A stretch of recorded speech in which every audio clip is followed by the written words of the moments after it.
berilah aku minum.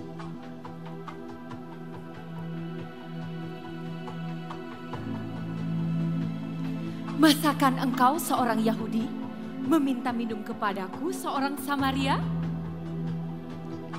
Kalau kamu tahu tentang karunia Allah, dan Dia yang berkata kepadamu, berilah aku minum, maka pasti kamu sudah meminta dan menerima air hidup darinya.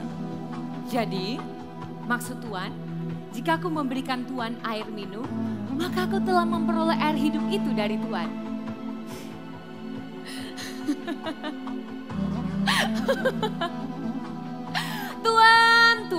Tuhan saja tidak memiliki timbah. Dan sumur ini adalah sumur yang sangat dalam. Bagaimana mungkin Tuhan bisa memperoleh air hidup itu? Adakah Tuhan lebih besar daripada Yakub yang memberikan sumur ini kepada kami? Orang yang minum air dari sumur ini pasti akan haus lagi. Tetapi orang yang minum air dari aku, ia tidak akan haus lagi selamanya. Air itu akan menjadi mata air yang terus memancar sampai hidup yang kekal. Oh, kalau begitu berikan aku air itu, supaya aku tidak haus dan aku tidak perlu lagi datang ke sini untuk menimba air. Aku malas jika harus bertemu dengan perempuan-perempuan cerewet yang suka membicarakan urusan orang itu. Pergilah dan panggil suamimu kemari. Oh, tapi aku tidak punya suami. Tepat katamu. Engkau berkata benar bahwa engkau tidak memiliki suami. Sebab saat ini engkau memiliki 5 suami. Dan yang saat ini bersamamu bukanlah suamimu. Engkau jatuh di pelukan pria yang satu ke pria yang lainnya. Awalnya engkau mencari cinta, lalu harta. Dan sekarang engkau tidak tahu apa yang sebenarnya kau cari. Tuhan, engkau mengatakan semua yang kulakukan tanpa aku memberitahumu. Nyatalah bagiku bahwa kau seorang nabi. Ya, engkau benar.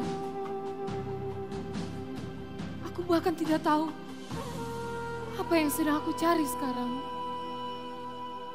Hidupku ini kelam. Seandainya saja masih ada kesempatan kedua untuk perempuan kotor sepertiku. Setidaknya untuk aku menemukan apa yang hilang dari hatiku. Di gunung inilah aku selalu menanti kesempatan itu datang. Seperti kata nenek moyang kami. Tapi engkau mengatakan Yerusalemlah tempat orang menyembah. Kesempatan itu selalu ada. Kembalilah. Jika kita mengaku dosa kita, maka Dia adalah setia dan adil. Ia akan mengampuni segala dosa kita dan menyucikan segala kejahatan kita. Benarkah? Percayalah padaku. Saatnya akan tiba. Penyembahan bukan lagi tentang tempatnya, tapi siapa yang kamu kenal, dan keselamatan ada padanya. Sekarang saatnya untuk menyembah Dia dalam roh dan kebenaran, sebab Allah adalah roh. Ya, aku percaya Mesias yang juga disebut Kristus itu akan datang. Dan ketika Ia datang, Ia akan memberitakan segala sesuatunya kepada kami. Akulah Dia, Hava, yang sedang berkata-kata dengan engkau.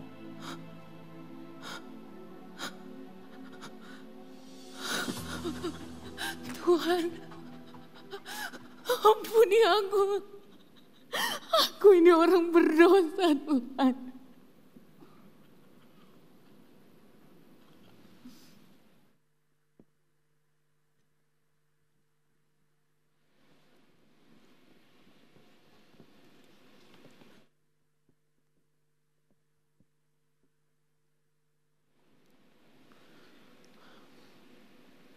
Semalam kamu kemana?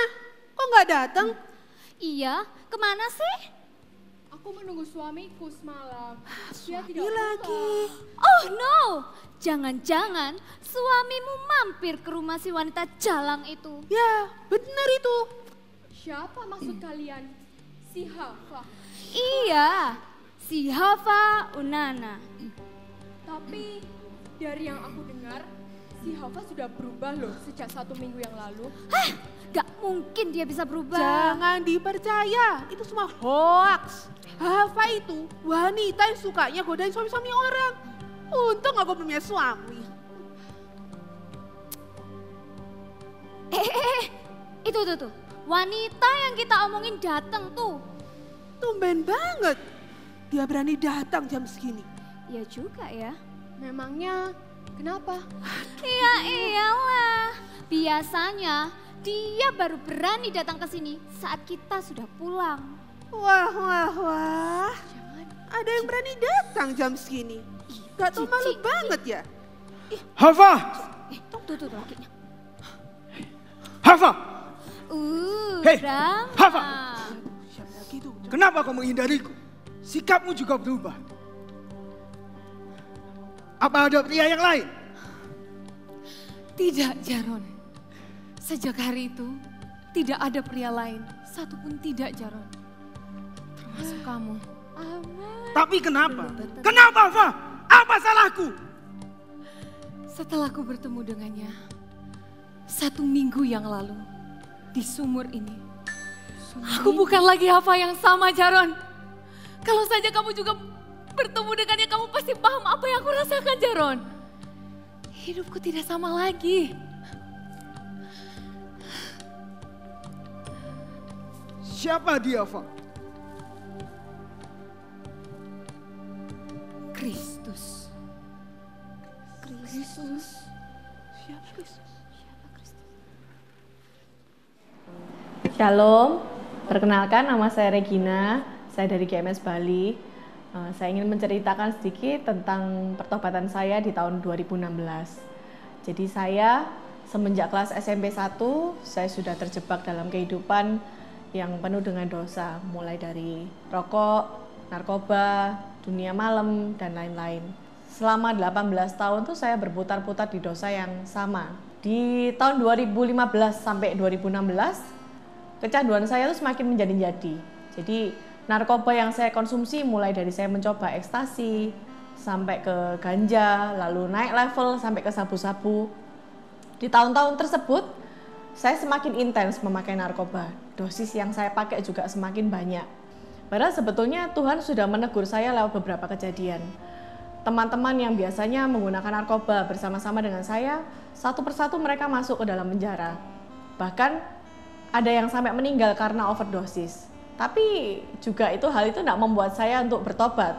Pernah di satu momen ketika saya dalam kondisi terpengaruh narkoba, saya sedang high, saya punya kebiasaan untuk membuka-buka YouTube. Tapi entah bagaimana caranya ketika itu muncul video khotbah Pastor Philip Mantova, dan karena saya memang tidak bisa berpikir dengan jernih, saya pikir ya sudah, saya buka aja videonya, saya tonton. Ketika saya mendengarkan khotbah Pastor Philip, yang saya rasakan adalah saya hancur hati dan saya ketika itu menangis dengan sejadi-jadinya. Saya nggak mengerti juga kenapa saya mengalami seperti itu. Tapi hal itu saya biarkan berlalu begitu saja dan saya masih tetap mengkonsumsi narkoba seperti biasanya. Sampai satu ketika di bulan Maret 2016, seperti biasa ketika itu kami berdua memang sama-sama adalah pemakai narkoba. Kami pakai narkoba dan kami sudah tidak tidur selama berhari-hari. Jadi kondisi fisik kami itu benar-benar sudah lelah, kami kurang tidur. Tapi kami masih punya tanggung jawab untuk mengantar jemput anak kami sekolah. Dan hari itu kami putuskan untuk kami menjemput anak kami dengan menggunakan motor. Dia mengendarai motor itu dalam kecepatan yang lumayan tinggi. Dan dia tidak menyadari bahwa di depan sana tuh ada sebuah perempatan. Ada motor yang memotong jalan kami sehingga kecelakaan tidak bisa dihindarkan. Yang saya ingat adalah ketika itu saya terlepas dari motor dan saya terguling-guling di aspal. Yang saya lihat hanya aspal langit, dan saya mendengar suara helm saya itu berbenturan dengan aspal. Benar-benar hari itu hidup saya dengan maut tuh hanya berjarak sedikit saja. Dan puji Tuhannya ketika saya tergeletak di aspal tuh tidak ada kendaraan yang lewat. Jadi sehingga saya masih bisa berdiri, saya buka mata. Di situ seperti Tuhan tuh ngomong sama saya, berbaliklah sekarang atau enggak akan ada kesempatan lagi. Bertobat sekarang atau enggak sama sekali. Dan saya di sana, saya berdiri, saya bisa melihat suami dan anak saya lumayan jauh tempatnya dari tempat saya. Cuman yang saya rasakan adalah Tuhan berbicara, saya sudah menyia-nyiakan berkat dan anugerah yang sudah Tuhan berikan buat hidup saya, yaitu mereka sebagai keluarga saya. Dan saya merasakan kasih Tuhan buat hidup saya sungguh besar. Dan saya waktu itu hanya ingin cepat-cepat berlari. Yang ada di pikiran saya adalah anak saya. Bagaimana dengan anak saya? Apakah dia selamat? Lalu saya berlari, saya melihat anak saya, wajahnya luka-luka dan separuh dari telapak tangannya itu terkelupas. Di situ hati saya sebagai seorang ibu seperti hancur hati dan teriris-iris ya. Saya merasa gagal menjadi seorang ibu. Singkat cerita, kami menuju ke rumah sakit menggunakan motor. Di dalam perjalanan ke rumah sakit itu saya memutuskan dengan bulat hati. Saya ngomong sama Tuhan, Tuhan saya akan responi teguran Tuhan dan suara Tuhan yang berbicara dalam hati saya. Saya tidak akan pernah lagi sentuh barang-barang terlarang tersebut. Saya mau bertobat Tuhan, saya minta ampun Tuhan. Dan luar biasanya hari itu suami saya mengambil komitmen yang sama. Padahal sebetulnya kami berdua sudah berkali-kali mencoba untuk kami lepas dari narkoba, tapi kami selalu gagal. Tapi hari itu benar-benar kami berdua punya komitmen yang kuat untuk kami mau punya hidup yang baru bersama dengan Tuhan. Dan ketika bulan April 2016, kami berdua memutuskan memberi diri untuk kami dimuridkan di Gereja Mawar Syaron Bali. Dan bukan kebetulan juga kelas MSJ 1 pertemuan yang pertama tuh bertepatan dengan ulang tahun suami saya, yaitu di tanggal 15 April tahun 2016. Jadi kami merasa itu adalah kado yang benar-benar termanis dari Tuhan buat saya dan terutama buat suami saya, yaitu Tuhan memberi hidup yang baru buat kami berdua. Sekarang kami berdua bersama-sama bertumbuh dan melayani di GMS Bali. Saya diberi kesempatan untuk melayani di tim Asher dan suami saya melayani di multimedia. Kami berdua juga diberi kesempatan, dipercaya untuk melayani di penggembalaan sebagai Connect Group Leader. Sungguh Tuhan sudah memulihkan segala aspek kehidupan kami berdua. Percayalah, nggak ada kata terlambat untuk kembali dan bertobat kepada Tuhan. Kita sudah mencoba berkali-kali namun gagal. Hanya satu nama Tuhan Yesus yang dapat menyelamatkan kita. Satu tetes darah kecanduan pun lenyap dari kami. Terima kasih Tuhan Yesus. Haleluya. Tidak ada orang berdosa yang terlalu kotor yang Tuhan tidak bisa ampuni. Dan setiap kita punya pengharapan. Amin. Mari kita semua bangkit berdiri. Ya, kita katakan kanan kirinya, Jesus loves you. Saya baru dengar kesaksian ini dan saya terharu Tuhan bisa bekerja dengan berbagai macam cara, ya. Mari kita baca Alkitab bersama-sama, yaitu di Injil Yohanes pasal 1 ayat 12. Kita membacanya bersama-sama dalam hitungan ketiga, Yohanes 1 ayat 12. Ini ayat emas. 2, 3. Tetapi semua orang yang menerimanya diberinya kuasa supaya menjadi anak-anak Allah, yaitu mereka yang percaya dalam namanya. Baca yang keras sama-sama ya. 2, 3. Tetapi semua orang yang menerimanya diberinya kuasa supaya menjadi anak-anak Allah, yaitu mereka yang percaya dalam namanya. Terimalah Yesus. Amin. Katakan kanan kirinya, selamat hari Natal.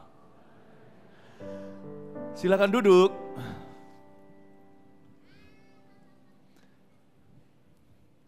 Yesus cinta semua orang, tanpa kecuali yang punya latar belakang tidak bagus. Beberapa orang bukan latar belakang, latar sekarang. Di antara kita ada yang merasa dirinya tidak layak. Saya juga merasa tidak layak, tapi saya tahu siapa yang melayakkan saya. Mari kita sama-sama belajar, Natal ini bukan perayaan atau pesta. Natal itu keselamatan. Yesus datang bukan untuk menghakimi dunia. Dia datang untuk menyelamatkan umat manusia. Dia cari domba yang tersesat dan terhilang. Tuhan datang bukan untuk menghukum kita, tapi untuk memberi kita kehidupan yang baru. Nah, tak terkecuali wanita Samaria. Weekend ini, hari Minggu dan 2 hari lagi, 7 kali ibadah. Lalu Army of God dan Pro-M 2 minggu yang lalu, total 9 kebaktian Natal. Kita bahas setiap tokoh, bagaimana mereka menerima Yesus. Yang ini salah satu tokoh yang paling ekstrim. Wanita yang sleeping around, seorang perempuan yang jelas sudah tidak virgin, dia kumpul dengan laki-laki, jatuh dari tangan pria ke pria yang lain. Dosanya memalukan, jangankan dulu, bahkan sekarang. Dari semua dosa Bapak Ibu Saudara, orang biasanya bisa cerita dia kepahitan, bahkan bisa cerita juga dia pernah tipu uang. Tapi seks jarang dibahas orang. Seks adalah dosa yang cukup common atau umum. Dia jadi bumbu dalam setiap dosa yang lain. Dan dosa ini kalau dilakukan, yang kita langgar adalah diri sendiri. Dosa lain itu dilakukan orang di luar dirinya, kata Paulus. Tapi dosa percabulan dan perzinahan, sebelum menikah, di dalam pernikahan, dosa itu terhadap dirinya sendiri. Susah dicuci. Minta ampun berkali-kali, masih rasa kotor dan malu diceritakan ke orang lain. Apalagi yang punya anak begitu. Papa mamanya gimana ngomongnya? Dosa heteroseksual, homoseksual. Pokoknya kalau seksual, gak enak dibicarakan dan jadi reputasi bisik-bisik orang-orang di pasar. Udah rasanya wajah mau ditaruh di mana. Ini cerita bahkan bahwa shame cannot separate us from the love of Christ. Atau rasa malu yang mendalam tidak bisa memisahkan kita dari kasih Yesus. Bahkan ketika hati kita gak percaya lagi bahwa kita bisa jernih kembali, waktu hati kita tidak lagi percaya bahwa kita bisa diampuni lagi, waktu hati kita sudah habis, hilang pengharapan, rasanya Tuhan pun buang muka sama kita, ternyata Natal bicara tentang seorang yang menerima kita apa adanya dan memberi kita pengharapan permulaan yang baru. Kita akan baca, apa artinya diberi kuasa menjadi anak Allah kalau orang yang menerima Yesus itu. Artinya Tuhan itu mujizatnya nyata bagi orang yang mau diubahkan, ada pengharapan. Tak terkecuali perempuan Samaria. Kita lihat ceritanya panjang sih, Yohanes pasal 4, tapi saya cuma ambil 2 ayat aja, dari sana saya improvisasi, dari situ saya cerita-cerita sama Anda ya, storytelling saja. Nah, kita lihat sekarang ayat yang ke-9 aja. Percakapan Yesus dengan perempuan Samaria, ayat 9 firman Tuhan. Maka kata perempuan Samaria itu kepadanya, masakan engkau seorang Yahudi, minta minum kepadaku seorang Samaria? Emangnya what's wrong sih? Dijelaskan dalam tanda kurung. Sebab orang Yahudi tidak bergaul sama orang Samaria. Ada oyotnya. Kenapa sih orang minta air gitu aja? Ternyata sudah ada permusuhan berabad-abad. Sebelum saya ceritakan lebih lanjut, saya ceritain backgroundnya dulu. Samaria kenapa bebuyutan dengan orang Yahudi? Karena Samaria adalah sebuah ras baru. Tercipta oleh karena kawin campur. Pada zaman orang-orang Israel dikalahkan, dikuasai, dominasi. Sebelah selatan, Yehuda Benyamin dijajah oleh Nebukadnezar dari Babilonia, sekarang Irak. 2 suku. 10 suku, 2 suku ini lebih baik nasibnya karena mereka masih utuh. Mereka kembali lagi 70 tahun kemudian, ya. Lalu ada pembangunan Nehemia, Ezra dan sebagainya. Tapi 10 suku itu lenyap. Mengapa? Karena kebijakan dari negara yang menjajah mereka beda sama Babilonia. Ini Assyria, Asyur. Kebijakan mereka adalah sekali tangkap, mereka bukan dibawa ke pembuangan, mereka disebar-sebar, dicampur-campur sehingga tidak ada nasionalisme. Perasaan nasionalisme lenyap. Jadi orang Israel itu 10 suku lenyap, punah istilahnya. Disebar luas ke seluruh dunia, lalu dicampur-campur, negara mana jajahannya dipindah ke Israel Utara, Samaria. Dan yang ditinggal sisa di sana orang-orang cacat, orang-orang miskin, orang-orang bermasalah. Ditinggal, yang lainnya sudah disebar ke seluruh dunia. Ini orang-orang terbuang istilahnya, kawin sama orang-orang buangan dari internasional luar negeri yang dibuang ke situ. Kawin campur gak karuan, DNA udah gak kelihatan. Orang Israel menganggap mereka itu kutukan. Jadi pepatah yang paling jahat bagi orang Yahudi adalah kalau mereka disebut, kamu tuh orang Samaria. Itu lebih baik bilang mereka itu pakai nama hewan itu lebih manusiawi daripada disebut kamu orang Samaria. Kata-kata itu jadi kata-kata kutukan. Yesus pernah disebut, dia ini kesurupan, kerasukan setan, dia ini orang Samaria. Nggak ada hinaan lebih besar, lebih tinggi daripada menyebut orang Yahudi itu orang Samaria di zaman itu. Karena itu perempuan ini aneh, dari logatnya Yesus dia tahu, ini orang Jew. Kok kamu ngomong sama orang Samaria? Melirik pun nggak mau, minta air lagi. How low can you go? Dia bilang, kok bisa? Yesus itu stoop that low. Kalau Anda dan saya kira dia turun ke palungan itu paling bawah, jangan salah, dia ke Samaria. Lalu Yesus digituin. Karena orang Samaria itu hatinya jahat-jahat, karena mereka itu defensif, sebenarnya mereka itu pembelaan diri. Karena itu jangan heran, murid-murid Yesus mau bakar mereka, Yesus mau masuk, nggak dikasih kan? Mau tahu kenapa nggak dikasih? Waktu Yesus mau masuk itu dia mau ke Yerusalem, mereka tahu. Akhirnya tahu destinasinya kemana, mereka ke Samaria itu hanya transit saja, dilarang, kok enak? Karena persaingan Yerusalem itu tempat penyembahan, Samaria juga tempat penyembahan. Lu nggak mau ke sini beli di tokoku, jangan masuk lewat tokoku, di mall aja saya pernah kok. Saya mau ke toko sepatu sebelah situ, lewat toko sepatu sebelah sini daripada muter satu lingkaran. Saya masuk dimarahin sama yang punya. Lah sana, kalau nggak beli di sini, ke situ aja. Karena saingan. Mereka ngamuk. Kalau saya jadi Yesus, nggak mau. Mungkin kita nggak mau bicara sama orang Samaria ini. Sudah pernah ditolak loh Yesus. Yesus ini menyelamatkan orang yang menolak dia loh. Saya ceritakan dulu sebelum ke wanita ini. Sebelum kasus pribadinya saya ceritakan oyotnya. Saya ceritakan bobot bibit bebetnya. Bahwa untuk Yesus mau ngomong sama orang Samaria. Saya beritahu, cerita ini ekstrim. Karena Yesus menyelamatkan, minimal saat itu mencoba menyelamatkan dan menawarkan dirinya kepada sekelompok orang. Diwakili oleh seorang wanita yang najis ini. Sekelompok orang yang tidak kalah najisnya. Dia menawarkan diri kepada sekelompok umat yang jelas-jelas menolak dia dan rasnya. He goes to those people who reject him. Bapak Ibu Saudara, kalau Anda dan saya mengira kita hari ini terima Tuhan karena kita memilih dia, Anda salah. Once upon a time, suatu hari kita semua pernah menolak dia. Tapi dia yang terus bersikukuh mengejar kita. Kenapa orang Kristen sekarang gampang menyerah kalau kita mendoakan orang yang masih menolak Tuhan Yesus? Yang menolak kita, membawa Injil kepada mereka. Jangan, kita pun dulu ada yang terus percaya. Makanya kita ada di sini hari ini. Yesus ini menjangkau orang-orang yang menolak dia. Bahkan pernah menolak visanya masuk ke sana. Bayangin, orang-orang Samaria itu ada sebutan. Mereka itu kalau mereka ada sebutan pepatah dalam bahasa orang-orang Israel, mereka pakai nama Tuhan. Jadi kalau menyebut orang Samaria, itu sudah pakai nama Allah untuk mengutuki mereka. Dan orang Yahudi merasa tidak bersalah melakukan itu, karena mereka merasa orang Samaria itu orang-orang yang salah sama Tuhan. Jadi mereka sudah pakai kerohanian untuk kutuki mereka. Dan mereka tidak merasa guilty. Coba bayangkan, Yesus bicara sama orang Samaria itu saja a big deal. Ya, lalu belum lagi wanita ini najis. Dosa seksnya vulgar di zaman belum ada yang namanya seks bebas.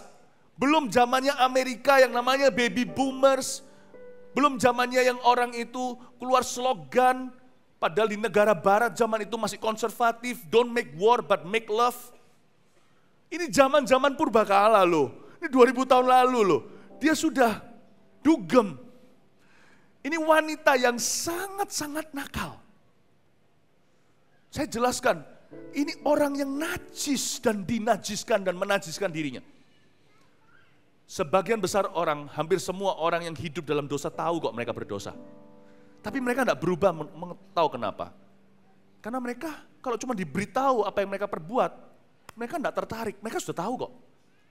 Tapi Yesus datang menawarkan kasih, itu yang membuat beda. Dan dia memberi solusi, itu yang membuatnya tidak sama.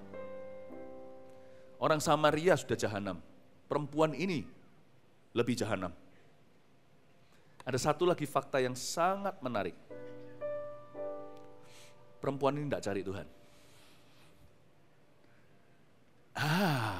nggak cari Tuhan. Makanya itu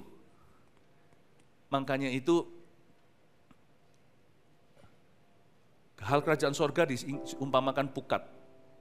Ikan ditangkap itu kan mereka tidak rencana untuk masuk ke dalam jala. Kita kira orang bisa terima Yesus kalau mereka cari Yesus. Tidak. Orang menerima Yesus karena Tuhan cari mereka. Dia nggak nyari. Padahal waktu orang Samaria itu ditawar, Yesus minta air dari dia terkejut kok ada orang Yahudi ngomong sama dia. Reaksi pertamanya adalah menghina. Mungkin dia nggak maksud hati, tapi ini sudah tradisi. Dia bilang, kamu loh nggak punya timba nawarin air. Jadi peran tadi itu kelihatannya wanita itu kurang ajar. Memang aslinya benar. Saya nggak tahu, kesaksian saya baru dengar, drama yang ini saya baru lihat. Saya kira wanita itu dari awal udah baik, courtesy atau sopan. Enggak, memang gitu bahasanya, lebih parah. Ini gereja, jadi drama pun harus kira-kira. Ngomongnya enggak enak perempuan itu, agak menghina. Kamu orang Yahudi ngomong sama saya, bukannya kita ini orang buangan, sarkastik. Bukannya kita ini terkutuk oleh Allah. Bukannya kita ini orang-orang yang memang diciptakan untuk masuk neraka. Bukankah kita ini memalukan Abraham? Kita ini malu bangsa Yahudi. Kok ngomong sama gua? Lalu lanjut lagi. You nawari saya air hidup lagi. Kamu sendiri haus minta airku kok. Mana timbamu? Kan ada ayatnya. Kamu enggak punya timba. Yesus diam, Yesus enggak marah. Lalu tanya lagi, apakah kamu lebih besar dari bapak kami Yakub? Bapak ibu saudara, difitnah ke atas kita enggak protes. Kalau kita difitnah ke bawah biasanya, contohnya wanita sudah olahraga, udah keringatan, sudah pakai berbagai macam tipe olahraga aerobik sampai yoga. Lalu dia kurus 7 kilo. Teman-temannya pada waktu ketemu arisan berkata, wih kurus banyak ya, kurus 3 kilo ya, pasti diralat. Enggak 7. Kalau naik 7 kilo dibilang naik 3 kilo, diam. Fitnah ke atas, diam. Fitnah ke bawah, protes. Yesus difitnah ke bawah. You lebih besar dari bapak kita Yakub, itu bukan pertanyaan, itu sindiran. Masa orang kayak kamu ini lebih gede dari Yakub? Bukankah itu banyak orang dunia gitu? Yesus itu kan cuma salah satu jalan. Yang penting, semua agama kan sama. Yang penting kan Allah Maha Kuasa dan Esa. Yesus di korting melulu. Dia nggak marah loh Tuhan Yesus. Tuhan Yesus itu sangat profesional dalam menjangkau jiwa. Dia terus pukul di satu titik, yaitu kebutuhan roh mereka. Dia tidak pedulikan apa pikiran orang. Dia terus fokus ke sana. Di dalam dirimu ada kehampaan. Hatimu itu kosong, kamu akan haus lagi. Dia ngomong soal water atau air, Yesus ngomong soal spirit atau roh. Mereka bicara di dua halaman yang berbeda, namun kamusnya sama. Mana airnya? Ini perempuan masih ngomong soal banyu. B-A-N-Y-U. Yesus ngomong soal spirit. Rohmu mati wanita. Kamu perlu dibangkitkan dari dalam. Kamu harus kenal Tuhan dan rencananya Pumpung masih muda. Sekarang belum terlambat. Kamu bilang kamu rusak, aku bilang kamu bisa diperbaiki. Itu yang Yesus mau coba convey across, yang Yesus mau coba sampaikan kepada perempuan ini. There is hope in me. I can change your life. Aku bisa ubah masa depanmu. Dosamu merah seperti kirmisi, bukan hanya putih seperti salju. Aku akan menjadikanmu baru. Bukan hanya sekali-kali cuci dosa, setiap tahun sekali pengakuan dosa. Bukan, aku akan mengubah hidupmu, arah hidupmu. Ini sending the function. Arah hidupmu akan berubah total. I can change you. Ini terus bilang soal banyu. Di sini terus bicara I can change you. Mereka nggak ngerti, nggak nangkep. Pamungkasnya itu terakhir. Akulah Mesias. Yesus nggak pakai perumpamaan lagi. Tapi Yesus giring ke sana pelan-pelan ya. Dia sentil tentang dosa. Emangnya Yesus tanya gitu? Emang Yesus bertanya, panggil suamimu? Nggak pernah. Yesus ketika datang orang kusta, 10 disembuhkan 10. Tuhan nggak pernah bilang, mana istrimu? Waktu orang buta Bartolomeus minta-minta dan berkata, anak Daud sembuhkan aku, enggak tanya, mana keluargamu? Kecuali Tuhan tahu, itulah sumber masalahnya. Makanya dia tanya, where is your husband? Suami aku enggak punya, betul kamu punya 5, dan bukan suamimu semuanya. Yang sekarang apalagi? What a kind Jesus. Ada orang di sini yang merasa dirinya sudah hancur. Apa lebih hancur dari teman-teman kita tadi? Pengguna narkoba, dari ganja, marijuana, beranjak sampai sabu? Sudah seperti itu? Bapak, Ibu, Saudara, jangan pernah kasih tanda titik kepada orang berdosa. Manusia bisa berubah, baik bisa jadi jahat. Mari kita tetap percaya, dalam Yesus, mereka yang jahat bisa baik dan bisa sembuh. Kasih tepuk tangan bagi Tuhan.